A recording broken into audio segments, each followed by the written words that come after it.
नमस्कार दोस्तों। सबसे पहले माफ़ी के बहुत दिनों के बाद आपके सामने आ रहा हूँ।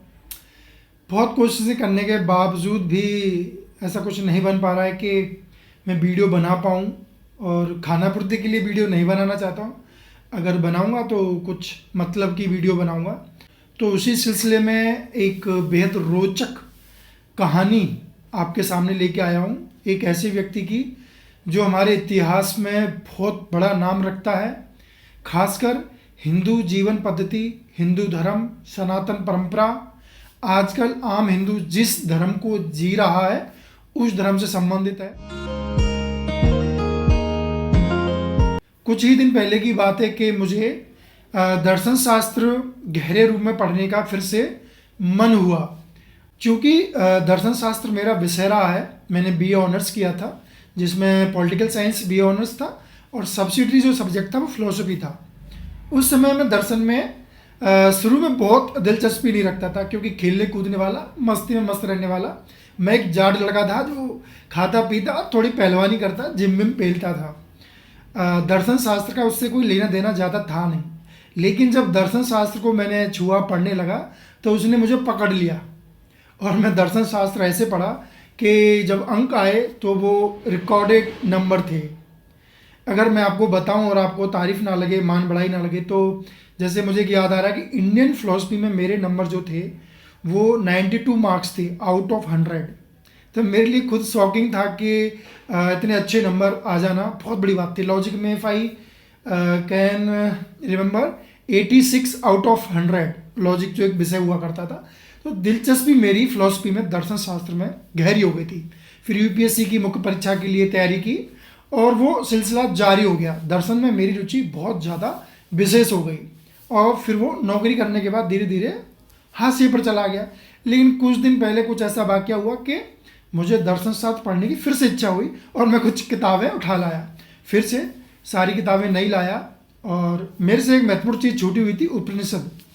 हालांकि उस उपनिषदों की टीका टिप्पणियों पे बाद में बात करूँगा। Just let me show you. मैं एक किताब लेके आया, Upanishad the principal, Upanishad S Radhakrishnan, Sarvepalli Radhakrishnan ji ने जो टिप्पणी की है। ये किताब ब्रिटेन से पब्लिश हुई थी, और इसका जो प्रीफेस है वो मॉस्को में बैठ के सर्वपल्ली राधाकृष्णन जी ने लिखा था, और आई गेस 1960 या 53 में ये पब्लिश हुई थी। तो इसको पढ़ते पढ़ते मेरा विचार गया कि नहीं, इसको मैं अभी होल्ड करता हूँ, और एक महत्वपूर्ण चीज़ है जो उसको पहले पढ़ लेता हूँ, और पहले समाप्त भी हो जाएगी। और जो ट्रेडिशनल पार्ट है, यानी कि भारतीय दर्शन, पाश्चात्य दर्शन, समकालीन दर्शन हो गया, या जो रिलीजन है, धर्म दर्शन जिसको बोला जाता है, या लॉजिक हो गया, उसको बाद में फिर से रिवीजन करूँगा। पहले इसको पढ़ लेता हूँ। तो उसी सूरत हाल में मैंने शंकराचार्य को उठाया, आदि शंकराचार्य को उठाया, और उनके लिए किताब लाया। किताब है शंकराचार्य केसी अजय कुमार करके हैं, इन्होंने ये किताब लिखी है। तो ये किताब ख़त्म हो गई है, पढ़ ली है।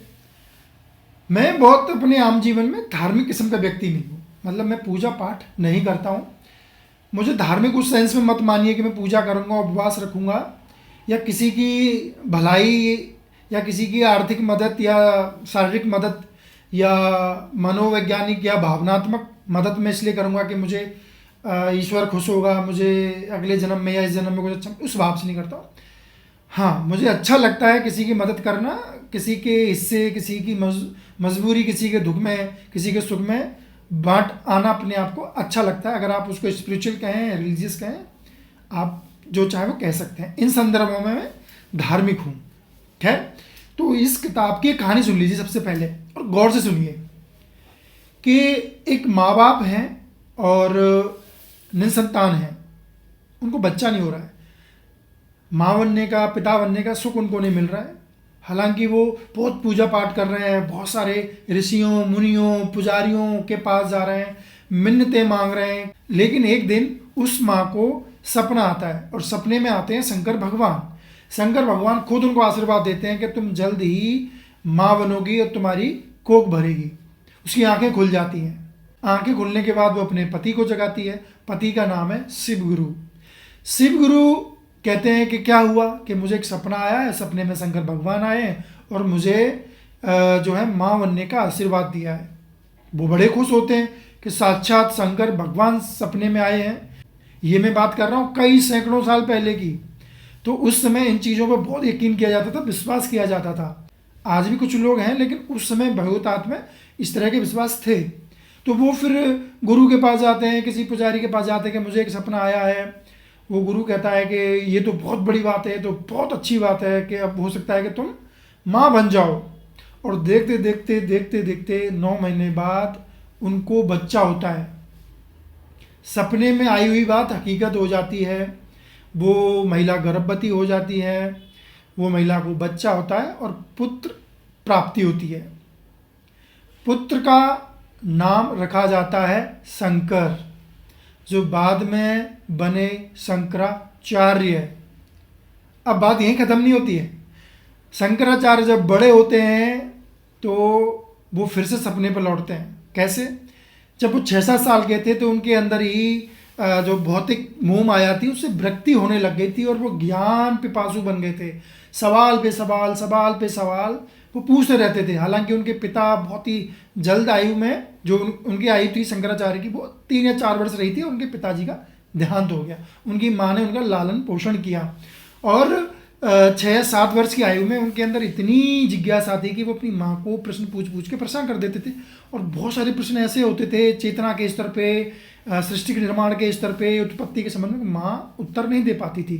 फिर वो गुरुओं के पास जाता, पुजारियों के पास जाता। पुजारी भी इन प्रश्नों को सुन के दंग रह जाते कि ये सृष्टि का निर्माण कैसे हुआ है, मैं कौन हूँ। जब उसको कहा जाता कि आप इंसान हैं, 5 भौतिक तत्वों से बने, यानी कि जल, वायु, अग्नि, आकाश, ये सब 5 तत्वों से आप बने हैं। तो बोला ठीक है, लेकिन मरने के बाद भी कुछ शेष रहता है क्या?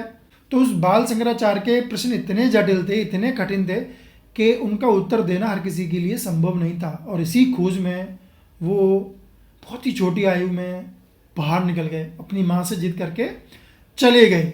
और वो एक ऐसे गुरु के पास पहुँचते हैं जहाँ इन प्रश्नों का उत्तर मिल सकता था। फिर उनको हरिदत्ता नाम के गुरु मिलते हैं और जीवात्मा परमात्मा लोग की चर्चा चलती है। शंकराचार्य पूछते हैं कि जीवात्मा और परमात्मा अलग हैं क्या, या एक ही हैं, या 2 एंटिटी हैं? तो गुरुदत्ता कहते हैं कि नहीं, एक ही एंटिटी है। जीवात्मा खत्म होने के बाद परमात्मा में वापस से मिल जाती है। इस तरह के शंकराचार्य के तर्कों को सुन के गुरु जो हैं हम लाए जा रहे थे, क्योंकि उनके पास खुद स्पष्ट उत्तर नहीं थे। इसी तरह के भांति भांति के प्रश्न चलते जाते हैं, मंथन होता जाता है। और एक समय ऐसा आता है शंकराचार्य जो हैं लिपिबद्ध करने लगते हैं अपने सिद्धांतों को। उपनिषदों का अध्ययन था, उन्होंने जो भी अध्ययन किया उनमें से विचार विमर्शन करके, एक तर्क शैली, बात संवाद करके निष्कर्ष निकालते हैं। और वो निष्कर्ष हमारे सामने किस रूप में आया था? जगत मिथ्या ब्रह्म सत्यम। जगत मिथ्या है और ब्रह्म सत्य है, यानी कि इस दुनिया में सच एक ही है, जिसको अद्वैतवाद कहा गया। अद्वैत मतलब अद्वैत, द्वैत नहीं, एक। कुछ लोग इसका मतलब ये भी निकालते हैं कि ये ना तो एक है ना 2 है, ये इन 2 और 1 के बीच की बात है। इसको लेके कई सारी परिभाषाएं, एक्सप्लेनेशंस हैं, लेकिन जो ज़्यादातर जो मानी गई है वो ये है कि सत्ता द्वैत नहीं है, अद्वैत है, यानी एक है। जीवात्मा ही जो है वो परमात्मा का ही इल्यूजन है, यानी कि जो वर्ल्ड है, जो दुनिया हम जो देखते हैं, it is the illusion of ब्रह्म। और यहीं पे आके वो फिर से सपने की बात करते हैं कि शायद ये जो दुनिया है एक सपने की तरह है।